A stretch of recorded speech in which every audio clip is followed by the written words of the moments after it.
Hello guys, welcome to my DNL drama explanation. तो guys, मैं deadly women का third part लेकर आ चुकी हूँ। तो इस एपिसोड की स्टार्टिंग में दिखाते हैं कि सनशाइन फिश बना रही होती है, जो कि पूरी तरह से सड़ी हुई होती है और उसने वो जियांग के लिए ही बनाई होती है। और वहीं कैमरे लगे होने की वजह से जियांग भी उसे ऐसा करते हुए देख रही होती है। और फिर उसके बाद दिखाते हैं कि वेंग हे की मॉम जियांग के लिए सूप लेकर आती है, जो कि सनशाइन ने ही बनाया होता है। तो वेंग हे की मॉम जियांग को वो सूप पीने के लिए बोलती है, तो जियांग उन्हें मना करती है कि मैं अभी ठीक फील नहीं कर रही हूँ और मैं इसे अभी नहीं पी सकती हूँ। तो वेंग हे की मॉम जियांग से ये भी बोलती है कि मैं जानती हूँ कि तुम सनशाइन पे जरा भी भरोसा नहीं करती हो, और जो कोई भी इस घर में मेरे पोते को मारना चाहेगा मैं उसे ऐसा बिल्कुल भी नहीं करने दूंगी। और फिर उसके बाद वो जियांग से बोलती है कि मैं ही इस सूप को ट्राई करके दिखाती हूँ, तो वो उसे पी लेती है। और फिर उसके बाद उन्हें डायरेक्ट हॉस्पिटल में दिखाया जाता है, क्योंकि वो सूप पीने की वजह से वो बीमार पड़ जाती है। और फिर उसके बाद वेंग हे भी वहाँ पर आता है और उसकी मॉम से पूछता है कि मॉम आपको क्या हुआ है। तो जियांग वेंग हे को बताती है कि सनशाइन ने जो सूप बनाया था वो जहरीला था और वो उसने मेरे लिए बनाया था, पर मॉम ने उसे मेरे लिए टेस्ट किया था, जिसकी वजह से वो बीमार पड़ गई थी। तभी सनशाइन वहाँ पर आती है और वेंग हे की मॉम से पूछती है कि अब आप कैसी हैं। तो वेंग हे की मॉम उसे डांटती है कि तुम मेरे पोते को मारना चाहती हो। तो सनशाइन बोलती है कि मॉम आप किस बारे में बात कर रही हो, मैं तो यहाँ पर आपको देखने के लिए आई थी। तो वेंग हे की मॉम वेंग हे को उसे एक थप्पड़ मारने के लिए बोलती है। तो वो बोलती है कि मुझे अगर पता होता है कि आप मेरे साथ ऐसा करेंगी तो मैं यहाँ पर आती ही नहीं। तो वेंग हे उसे चुप कराता है और गुस्से से बोलता है कि बस तुम यहाँ से चली जाओ। तो सनशाइन भी बोलती है कि तुम मुझे डांट क्यों रहे हो, और उस पर गुस्सा होकर वो भी वहाँ से रोते हुए चली जाती है। और फिर उसके बाद दिखाते हैं कि सनशाइन अकेले ही बैठकर रो रही होती है। और वहीं जियांग का दोस्त लियू शिंग वहाँ पर आता है और सनशाइन का झूठ मूठ का दोस्त बनने का नाटक करता है जियांग के कहने पर। और फिर वेंग हे को दिखाते हैं तो वो सनशाइन को मैसेज करके बोलता है कि मैं गलत था, मुझे माफ़ कर दो और मुझे कॉल करो। तो सनशाइन को वो फिर कॉल लगाता है। तो सनशाइन कॉल तो उठाती है पर उससे बात नहीं करती है। तो सनशाइन वेंग हे से बात करने की बजाय लियू शिंग से बोलती है कि तुम बहुत ही हैंडसम और फनी हो और तुम्हारी तो बहुत सारी गर्लफ्रेंड्स होनी चाहिए। तो लियू शिंग बोलता है कि मैं नहीं जानता हूँ कि लड़कियों से कैसे अच्छे से बात करनी चाहिए और इसीलिए मुझे कोई भी लड़की पसंद नहीं करती है। तो सनशाइन वेंग हे को जलाने के लिए ये भी बोलती है कि पर मैं तुम्हें पसंद करती हूँ, और यही बात वेंग हे सुन रहा होता है कॉल पर। तो वो गुस्सा हो जाता है और फिर जियांग से बहाना करता है कि मैं नाइट वॉकिंग पर जा रहा हूँ और सनशाइन के पास पहुँच जाता है। तो लियू शिंग भी जियांग को मैसेज कर बताता है कि अगर तुम्हें वेंग हे के बारे में सच जानना है तो यहाँ पार्क में आ जाओ।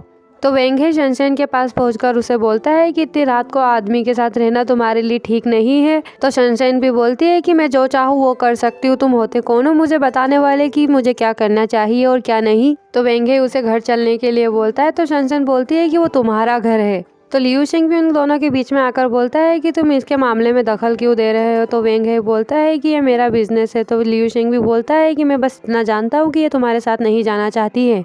तो वेंग हे भी उसे चिल्लाते हुए बोलता है कि तुम मेरे सब्र का इम्तिहान मत लो। लियू शिंग भी ये बोलता है कि क्या तुम्हारी वाइफ इस बारे में जानती है। तो वेंग हे उस पर गुस्सा होकर उसे जोर से मुक्का मार देता है और फिर वो उसे और मारने जाता है। तो सनशाइन उसे रोक लेती है। तो वेंग हे लियू शिंग को जाने के लिए बोलता है। तो लियू शिंग भी बोलता है कि तुम बस रुको और देखो, और ऐसा बोलकर वहाँ से चला जाता है। और फिर सनशाइन भी वहाँ से जा रही होती है। तो वेंग हे उसका हाथ पकड़कर उसे रोकने लगता है। तो सनशाइन बोलती है कि क्या तुमने मुझे यहाँ से जाने के लिए नहीं कहा था। तो सनशाइन उससे बोलती है कि तुम मेरी केयर क्यों कर रहे हो। तो वेंग हे बोलता है कि मैं तुम्हारा ब्रदर इन लॉ हूँ। तो सनशाइन फिर भी वहाँ से जाने लगती है। तो वेंग हे उसे अपनी तरफ खींचकर उसे किस कर लेता है। और वहीं जियांग को भी दिखाते हैं तो वो उन्हें ये सब करते हुए देख रही होती है। तो लियू शिंग भी उसके ही पास में होता है। तो वो बोलता है कि मैं तुम्हें ऐसे सफ़र करते हुए नहीं देख सकता हूँ। तो जियांग बोलती है कि मैं कोई सफ़र नहीं कर रही हूँ, मैं बस अपना बदला एंजॉय कर रही हूँ। तो लियू शिंग बोलता है कि तुम इस तरह की इंसान नहीं हो जो दूसरों को हर्ट करके खुद खुश रह सके। तुम जब दूसरों को हर्ट करती हो तो तुम खुद भी सफ़र करती हो। तो जियांग लियू शिंग से बोलती है कि ऐसा मत करो, मैं जानती हूँ कि मैं क्या कर रही हूँ और मुझे बस अब इसका रिजल्ट चाहिए। और फिर उसके बाद दिखाते हैं कि जियांग वेंग हे के असिस्टेंट से मिलने जाती है और वो उसे उसकी रिकॉर्डिंग सुनाती है, जिसमें उसने वेंग हे से मनी ट्रांसफ़र करने के लिए बात की होती है। तो वो पूछती है कि तुम ये रिकॉर्डिंग सुनाकर तुम आखिर मुझसे चाहती क्या हो। तो जियांग उसे बोलती है कि तुम मुझे कंपनी का अकाउंट अपने हाथ में दे दो। तो उस असिस्टेंट का नाम लिन होता है। तो वो जियांग से बोलती है कि ऐसा करने से तो तुम्हारी कंपनी को ही नुकसान होगा। तो जियांग बोलती है कि तुम इसकी परवाह मत करो, मैं इसे संभाल लूँगी। तो लिन भी उसकी बात सुनकर राज़ी हो जाती है और जियांग उसे उसका अपना पर्स दे देती है। और फिर उसके बाद दिखाते हैं कि वेंग हे किसी से बात कर रहा होता है। तो वो उसे बताता है कि अगर हमने टैक्स को पे नहीं किया तो हमें जेल भी हो सकती है। और फिर उसके बाद वेंग हे जियांग से बोलता है कि मुझे कंपनी जाना होगा क्योंकि वहाँ पर कुछ इमरजेंसी काम करना है। तो जियांग भी उसे बोलती है तुम जा सकते हो, मोम का ख्याल मैं रख लूँगी। तो वेंग हे भी फिर वहाँ से चला जाता है। उसके बाद दिखाते हैं कि वेंग हे लीन से पूछता है कि हमारे पे करने के बाद हमारे पास कितने पैसे बचे हैं। तो लीन उसे बोलती है कि हमारे पास कुछ भी नहीं बचा है और अभी तो कई सारे और भी दूसरे बिल है जिन्हें हमें पे करना है। तो वेंग हे भी पैसों की परेशानी की वजह से परेशान होता है और बोलता है कि ठीक है मैं देख लूँगा और अब तुम जा सकती हो। तो लीन भी वहाँ से चली जाती है और फिर उसके बाद लीन वापस आती है तो वो वेंग हे को बोलती है कि आपसे कोई मिलने आया है। तो वेंग हे बोलता है कि वो पक्का वो क्रेडिट लेने वाले होंगे तो उन्हें तुम जाने के लिए बोल दो और कह दो कि मैं यहाँ पर नहीं हूँ। तो लीन बोलती है कि वो बहुत ही बड़े क्लाइंट है, आपको उनसे मिलना चाहिए। तो वेंग हे भी उनसे मिलने के लिए चला जाता है। तो वेंग हे भी उनसे बात करने के लिए जाता है। तो उस कंपनी वाले को जल्दी से उसका काम करवाना होता है। तो वेंग हे बोलता है कि इस काम में बहुत ही ज़्यादा टाइम लगेगा क्योंकि मुझे और भी दूसरे काम भी करने हैं। तो जिसे काम करवाना होता है तो वो बोलता है कि मुझे तुम्हारे बारे में एक फ्रेंड ने सजेस्ट किया था, इसीलिए मैं यहाँ पर आया था, और अगर इस काम को तुम नहीं कर सकते हो तो मैं किसी और कंपनी में चला जाऊँगा। तो वेंग हे को भी डर लगता है कि कॉन्ट्रैक्ट उसके हाथ से ना चला जाए, तो वो उन्हें रोक लेता है, कॉन्ट्रैक्ट साइन भी कर लेता है।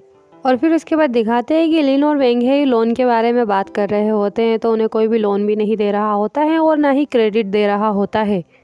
तो वेंग हे लीन को उसकी वाइफ को कॉल लगाने के लिए बोलता है। और फिर उसके बाद दिखाते हैं कि वेंग हे ड्रिंक करके अकेले ही बैठा होता है और तभी वहाँ पर जियांग आती है।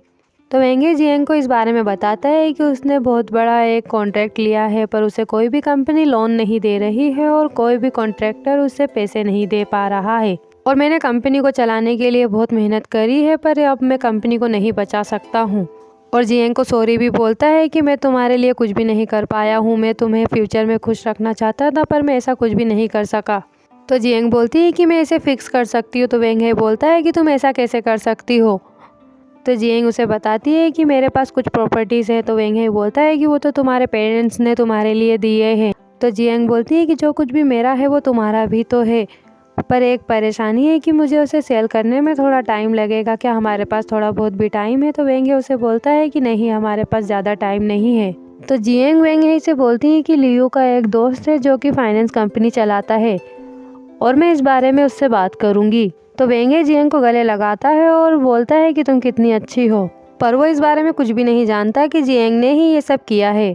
और फिर उसके बाद दिखाते हैं कि लियो का दोस्त जब वेंग हे को लोन दे रहा होता है तो वो उसे अपनी कंपनी को गिरवी रखने के लिए भी बोलता है।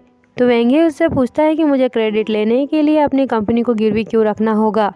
तो वो उसे बोलता है कि ये हमारी कंपनी का रूल है ताकि हम पैसे सही टाइम पर कलेक्ट कर सके। तो वेंग हे कॉन्ट्रैक्ट पेपर में साइन करने से पहले हिचकिचा रहा होता है क्योंकि वो अपनी कंपनी को गिरवी नहीं रखना चाहता था। तो लियो का दोस्त उसे बोलता है कि लियो मेरी बहुत ही अच्छी दोस्त है और हम इस परेशानी को बाद में फिक्स भी कर सकते हैं। तो वेंग हे भी उसकी बात सुनकर उस पर भरोसा कर लेता है और पेपर को साइन भी कर लेता है। और फिर उसके बाद जियांग और लियो को दिखाते हैं तो वो दोनों ही वेंग हे की बुराई करते हुए उस बारे में बात करती हैं और ड्रिंक करती हैं। और फिर उसके बाद नेक्स्ट सीन में दिखाते हैं कि वेंग हे और जियांग दोनों ही पार्टी के लिए जाते हैं और पार्टी सेलिब्रेट करने के बाद जियांग वेंग हे से बोलती है कि मैं बाथरूम जा रही हूँ, और जैसे ही वो वहाँ से जाती है देन तभी वहाँ पर सनशाइन भी आ जाती है। तो वेंग हे उसे जैसे ही देखता है तो उसके पास उठकर जाता है और उससे बोलता है कि तुम यहाँ पर क्या कर रही हो।